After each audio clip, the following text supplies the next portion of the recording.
The war didn't explode by accident.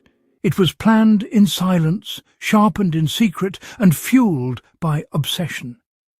Long before German tanks rolled east, Adolf Hitler had already decided that the Soviet Union would burn, and that millions would die not just in war, but by design.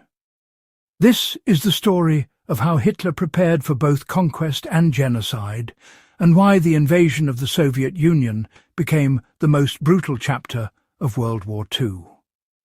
Welcome to 0 Hour, World War II. From the very beginning, Hitler's worldview pointed east.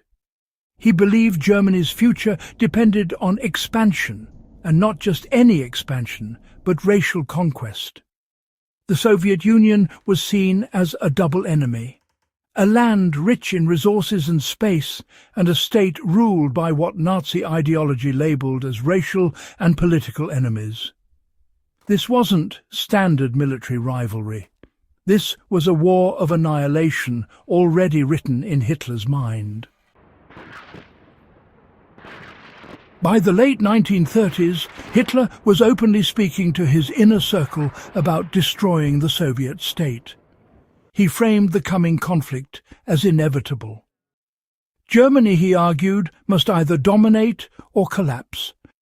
In his vision, World War II was not only about borders, it was about reshaping humanity itself.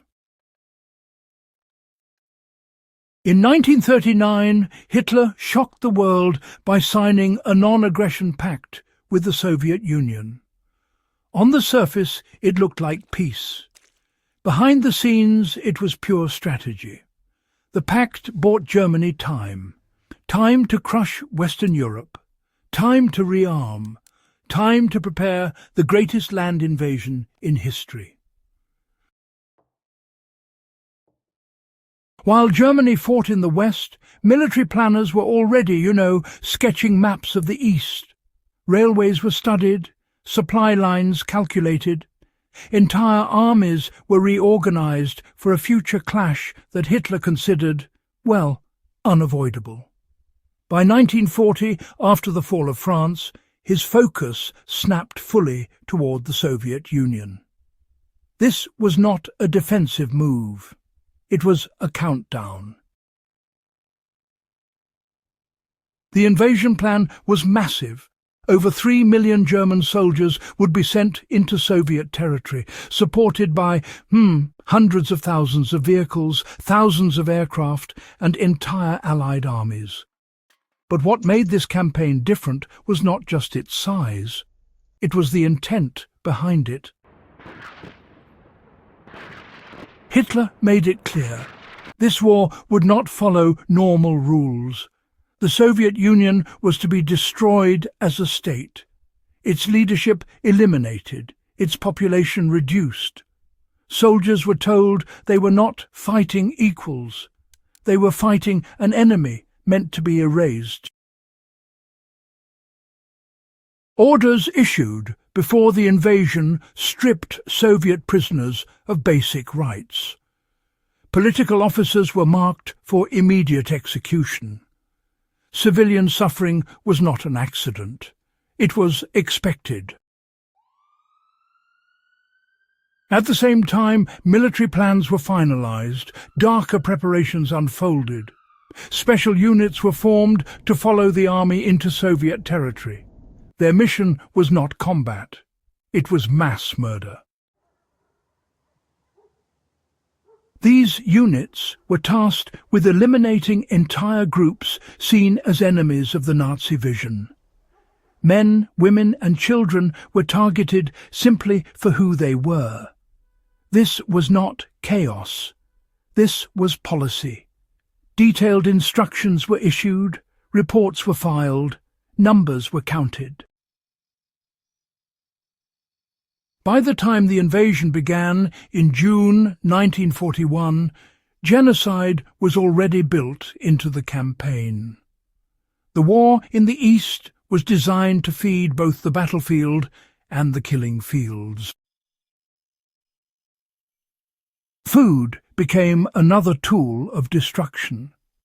Nazi planners calculated that Germany could not feed both its own population and the conquered lands. The solution was brutal. Food would be taken from the Soviet territories. Local populations would be left to starve. This was not a side effect. It was planned. Entire cities were expected to die of hunger. Millions were written off as surplus lives. German documents openly acknowledged that mass starvation would follow and accepted it. World War II in the East was fought not only with bullets and bombs, but with empty plates. When German forces crossed into the Soviet Union, the scale was honestly staggering. The initial advances were fast. Entire Soviet armies were encircled. Cities fell. Hitler believed victory would come within months. But the deeper Germany pushed, the more reality, pushed back. Distances were vast. Supply lines stretched thin. Resistance hardened. The Soviet state did not collapse as expected. Still, the violence intensified. Mass executions continued, villages were destroyed, prisoners died in the hundreds of thousands. What had begun as a military invasion became a spiraling catastrophe for everyone involved. By late 1941, Hitler's dream of quick victory was, shattered. Winter arrived. German troops froze. Soviet resistance surged. Yet even as the military situation worsened, the machinery of genocide kept moving. Hitler refused to retreat. He doubled down. The war in the East became a grinding nightmare that drained Germany's strength and, sealed its fate. What was meant to secure dominance instead accelerated collapse. World War II turned against Hitler the moment his ideology met reality. The invasion of the Soviet Union was not just a military gamble. It was the clearest example of how ideas can shape actions. And honestly, how deadly those ideas can become when backed by power. This was a war planned with cold calculation and burning hatred. Just remember, genocide does not erupt overnight. It is prepared, organized, normalized, and once unleashed, it consumes everything. If you value deep, no-nonsense history that cuts straight to the core of World War II, this is your channel. Subscribe to 0 Hour World War II, share this story, and help keep the lessons of history alive.